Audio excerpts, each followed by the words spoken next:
uma aulinha especial UERJ. Vamos falar hoje aqui sobre a colonização no Brasil, um assunto você viu lá nas estatísticas no vídeo passado. Se não viu, vai lá e procura, eu dei dicas, falei um pouquinho das estatísticas dos últimos concursos. E a gente viu que o período colonial brasileiro cai o tempo todo, até 2, 3 questões por prova, dependendo já, que tu dá sorte, cai 3. Você viu essa aulinha aqui, te ajudou, vamos nessa, pensamento positivo, é assim que tu vai encarar a prova e tu vai passar. Show? Vem comigo, ó. A colonização brasileira, eu vou partir do princípio que você, claro, você é um cara de humanas já, e você já sabe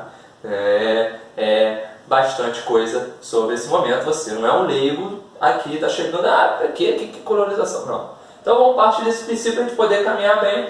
E aí eu vou te destacar o que mais tem sido o olhar da UERJ para esse período da colonização brasileira, beleza? Então vamos lá, galera. Colonização brasileira, ela se inicia em 1530, mas entre 1500 e 1530, né, ela se inicia, vamos lá, para não ficar estranho, ela se inicia em 1530 de fato, né, a colonização brasileira. Em 1500, a gente tem o início do contato europeu, de fato, com os nativos que aqui viviam, beleza? Então, entre 1500 e 1530, a gente não tem uma colonização efetiva do território. Colonização efetiva do território é a partir de 1530, não necessariamente desse ano, mas 31, 32, porque em 30 Portugal decide mudar de patamar, e aí em 32 já está aqui o Martim Afonso de Souza fundando a primeira grande vila no Brasil. Primeira vila, São Vicente. Beleza? Então, durante esses 30 primeiros anos, Portugal já tem o domínio do território, já invadiu esse território, mas ele não tem a colonização efetiva por ali. Portugal vem para cá no meio do processo que a gente conhece como expansão marítima. Portugal é o pioneiro na expansão marítima, logo atrás vem a Espanha, mas Portugal sai na frente por uma posição geográfica favorável, por ter uma aliança muito precoce entre rei e burguesia, por ter ausência de guerras internas e externas, por ter remodelado algumas invenções, como a bússola, como a caravela, como o astrolábio, né? Por ter uma burguesia forte, uma aliança entre capital privado e capital do Estado Nacional. Ou seja, Portugal é um ENM, Estado Nacional Moderno. É, de fato, um país, se é que assim a gente pode dizer, muito bem organizado e com um olhar no futuro. Ele sabia o que ele queria. E isso é fundamental para um país fazer uma expansão marítima. Naquele momento, a expansão marítima visava alcançar o território que se conhece hoje como as Índias, né? a Ásia. Esse território era rico em especiarias. Essas especiarias, né, eram vendidas na Europa por um preço caríssimo e faziam sucesso desde o período das cruzadas. Então, a gente tem essa ida de Portugal para lá em busca desse viés financeiro, mas a gente não pode esquecer também a questão religiosa. A Igreja Católica tinha muita influência na Península Ibérica toda e acabou ajudando nessa expansão marítima com o ideal de expandir sua fé. No meio desse processo eles chegam e começam a desconfiar que por aqui existe algum território de fato e aí dão sua cartada final vindo para cá em 1500. Tem gente que diz que em 1498 já tem o Duarte Pacheco por aqui, mas em 1500 a historiografia tradicional marca para a gente a chegada do português. Mas Portugal, durante esses 30 anos, meio que larga o Brasil de mão, né? Brasil com muitas aspas nesse momento. A gente usa Brasil mais para você entender, né? Então, ele meio que deixa o Brasil de lado, porque Portugal está muito mais preocupado com o comércio das especiarias e também porque naquele momento a gente vivia o mercantilismo, que é a política econômica dos Estados nacionais modernos. Com o mercantilismo, a base econômica de um país vai ser o metalismo. Ou seja, a partir do momento em que um país, que o Estado Nacional possui muito metal precioso, ele vai ter um status muito grande. Ter metal precioso era fundamental para um Estado Nacional moderno. Portugal acha metal precioso aqui de primeira? Não. Não acha ouro, não acha prata de primeira, vai achar ouro mais tarde, mas só mais tarde. A grande questão é que Portugal, por não encontrar nenhuma riqueza evidente, vide ouro e prata, e por ter um comércio com as Índias fluindo muito bem, Portugal meio que deixa o Brasil de lado. Portugal não tinha uma população grande, nem tanto dinheiro assim para, sabe, abrir duas frentes. E aí Portugal acaba vindo para cá só, de fato, para colonizar a partir de 1513. Então quer dizer, professor, que esse período aqui é um período morto? Você sabe que não, a gente tem pau-brasil sendo explorado através do escambo, que é a troca, a gente tem o estanco, que é o monopólio sobre esse pau-brasil. Portugal fazia concessões a determinadas pessoas. O maior concessionário de pau-brasil no nosso território foi o Fernão de Noronha, que depois virou Fernando de Noronha, que hoje é nome de arquipélago. A grande questão é que Portugal ele deixa o Brasil de lado, mas sabe que não pode perder esse território. E por isso ele faz duas grandes expedições, dois tipos de expedições. As expedições exploratórias e as expedições guarda-costas. Exploratórias para explorar o território e ver o que aqui tinha. E as guarda-costas para proteger. Exploratórias com o Gaspar de Lemos e o Gonçalo Coelho, e as guarda-costas com o Cristóvão Jacques liderando. Eles vão, as guarda-costas vão tentar proteger o território, porque a França é a terceira grande nação a se expandir pelos mares. E a França ela nunca respeita essa espécie de acordo entre espanhóis e portugueses. Você lembra do Tratado de Tordesilhas, da Bula Intercoetera, de 1493, Tordesilhas de 1494? Portugal e a Espanha dividem o mundo a seu gosto. E aí a França nunca respeitou isso e sempre veio para cá e começou a saquear o nosso território, principalmente na atual região dos lagos do Rio de Janeiro hoje. E foi lá, saqueou. Portugal, com medo, acaba o quê? Mandando expedições para cá. 1530, Portugal agora fala, opa, o comércio com as ilhas não está dando mais tanto dinheiro e eu estou com medo de perder esse território que eu chamo de Brasil. Então o que eu vou fazer? Eu vou, de fato, ocupar o território. Mas como ocupar o território? Portugal decide ocupar o território incentivando o cultivo de um produto que ele já conhece desde as Ilhas Atlânticas. A madeira, Açores, ele já plantava lá no sistema de capitanias hereditárias o açúcar. E aí ele traz para cá as capitanias hereditárias e a plantação do açúcar.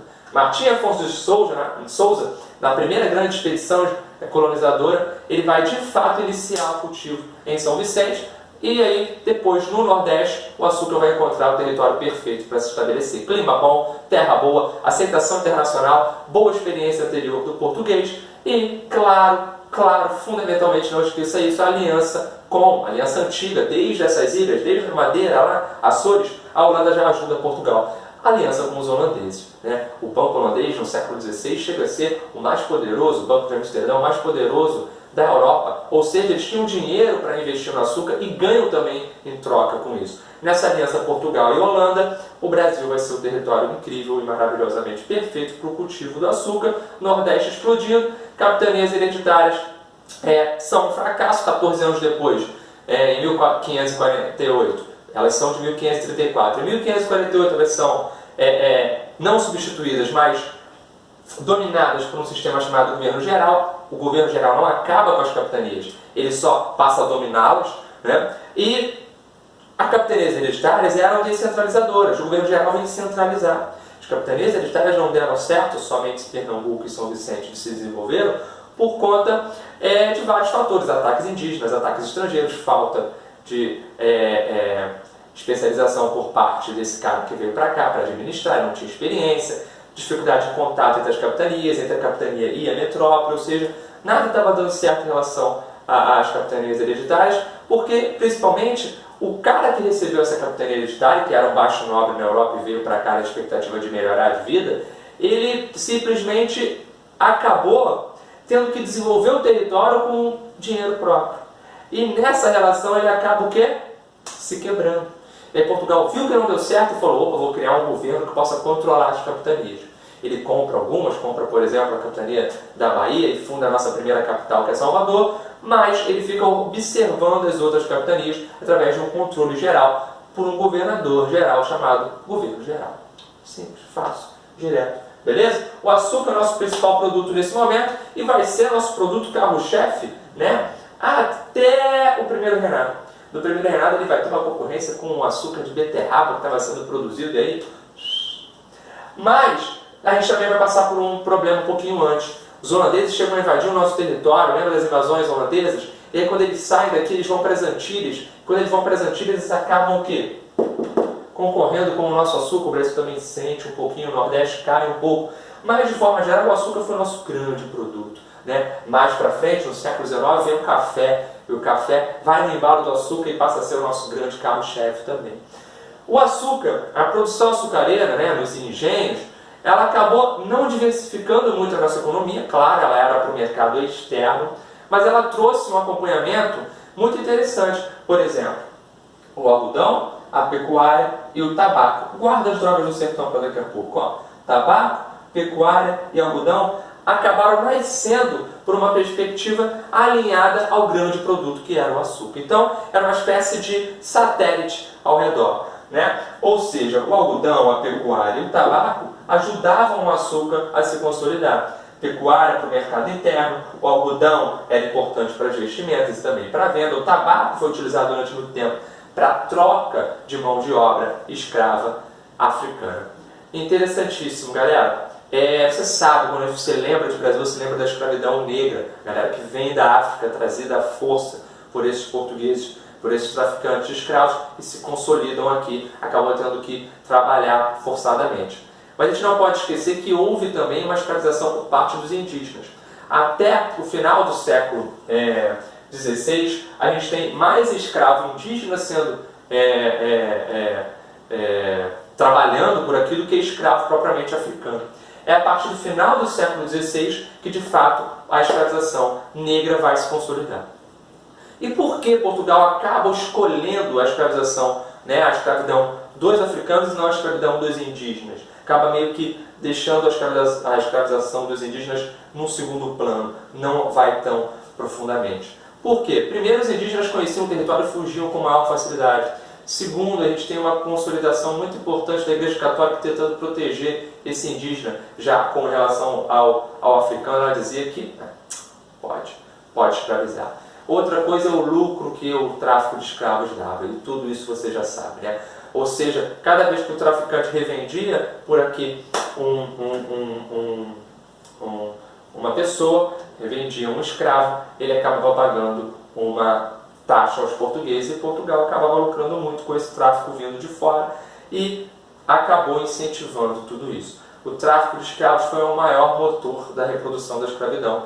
Entraram no Brasil cerca de 5 milhões, alguns dizem um pouco menos, outros dizem um pouquinho mais, 5 milhões de escravos vindos da África. Um negócio absurdo. E o açúcar foi o primeiro grande produto que eles desenvolveram aqui.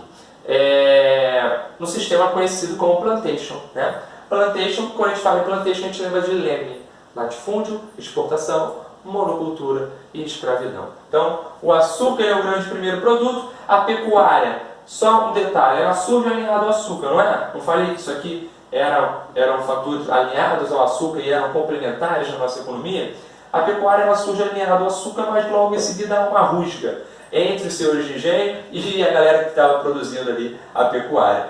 Por quê? Porque o gado começou a atrapalhar o avanço dos engenhos, da produção açucareira. O gado muitas vezes ele não sabia ler placa, né? Não sabia, tá a cerca aberta, ele vai para dentro. Ele destruía algumas plantações de cana-de-açúcar. E aí foi feita uma recomendação para que a pecuária fosse feita um pouquinho mais para dentro do nosso território, não na parte litorânea, isso é bem interessante, mas fornecia couro, fornecia alimentação também com a base de carne vermelha e tudo mais.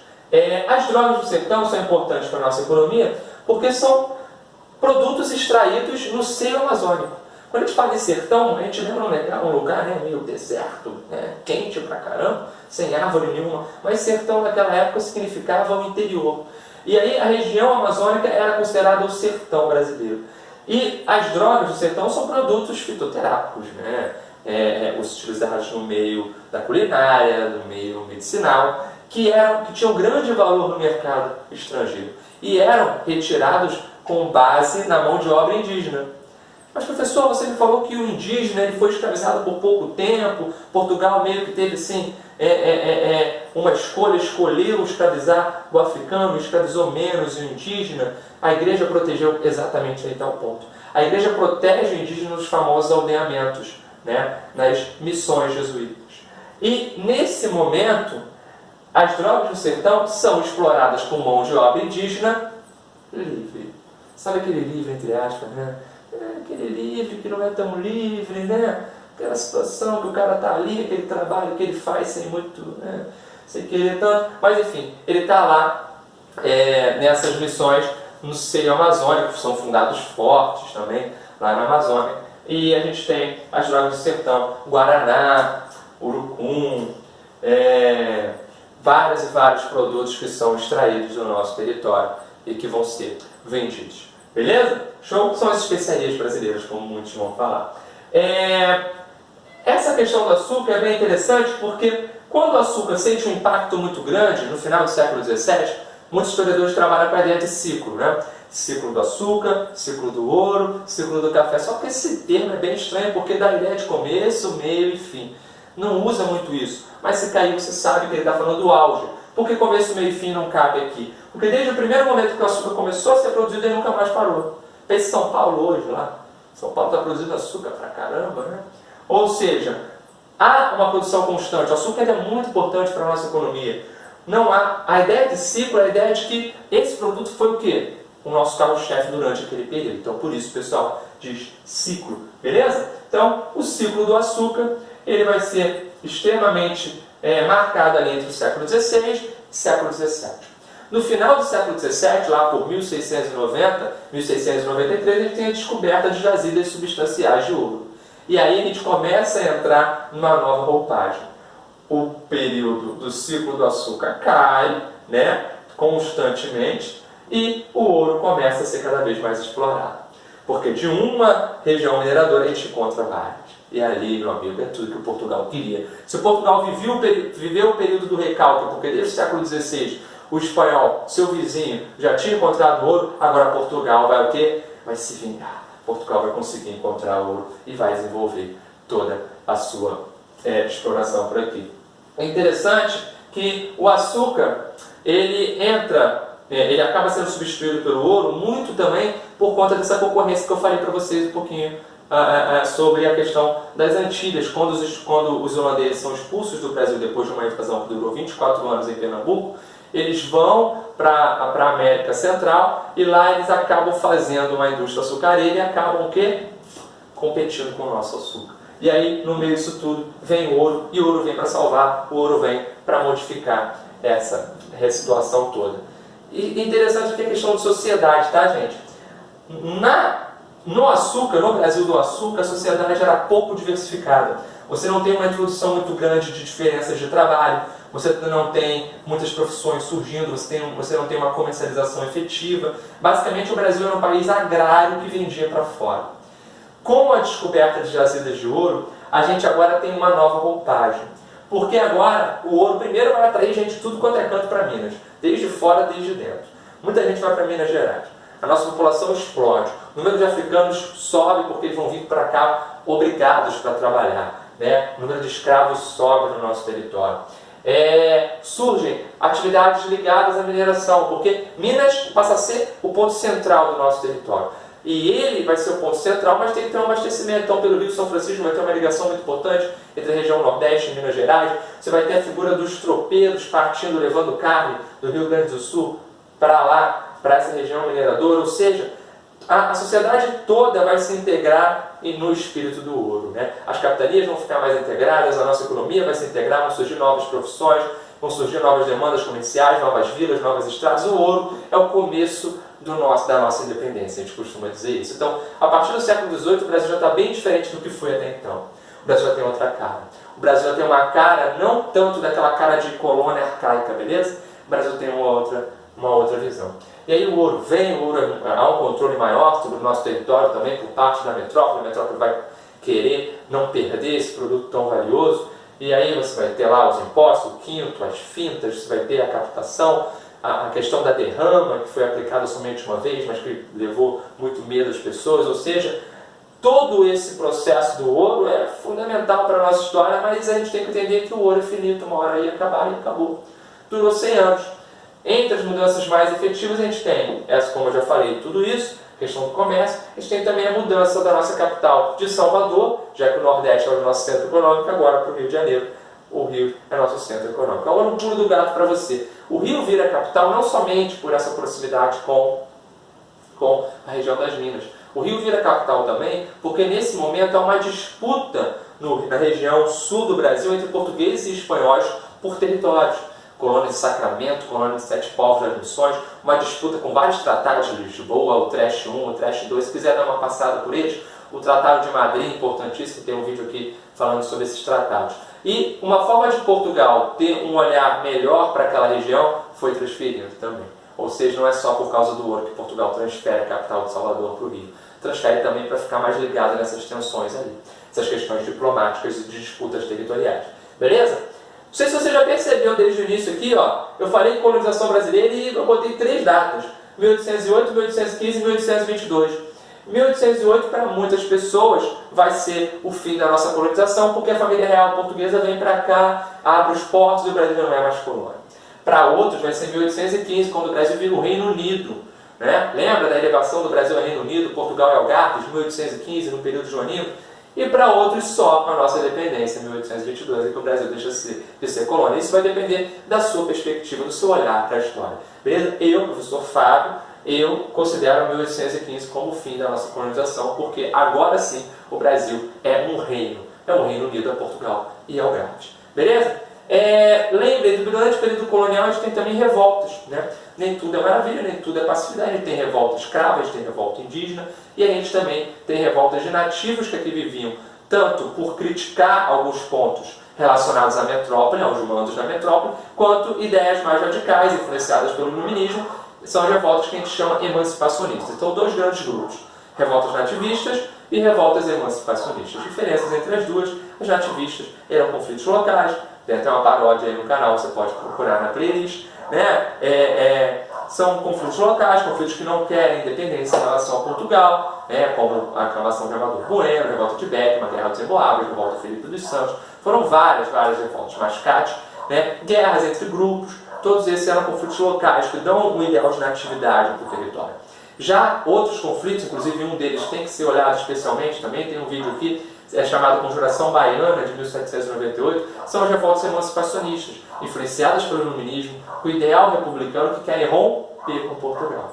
E aí, olha só que interessante, você que é um aluno muito esperto, você sabe que data especial a UERJ adora. Então, 220 anos da Conjuração Baiana, temos a Inconfidência Mineira, de um pouco antes, temos a Revolução Pernambucana, né, de 1817, 1789 a Mineira, 1798 a Baiana, 1817 a Pernambucana. São movimentos cruciais que têm diferenças entre si, costuma cair atrelado Mineira e Baiana, porque a Mineira foi extremamente da elite, queria manter a escravidão, mas fundar uma república com influência religiosa e também universidade, enquanto a Baiana era extremamente popular, participação negra, participação de trabalhadores, e queria acabar com a escravidão, uma república popular, democrática e tudo mais. Ou seja, nenhuma das duas chegou a acontecer, mas é só a gente perceber o quanto isso foi importante para a nossa história. Beleza?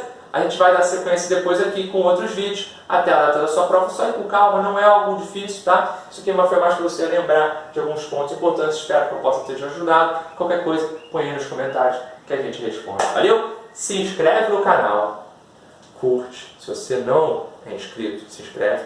Se você já é inscrito, se clicar de novo para se inscrever, dá ruim, né? Aí você sai. Então, só fica. Então, você vai lá curtir, comenta aí, compartilha. Beijo grande. Tamo junto.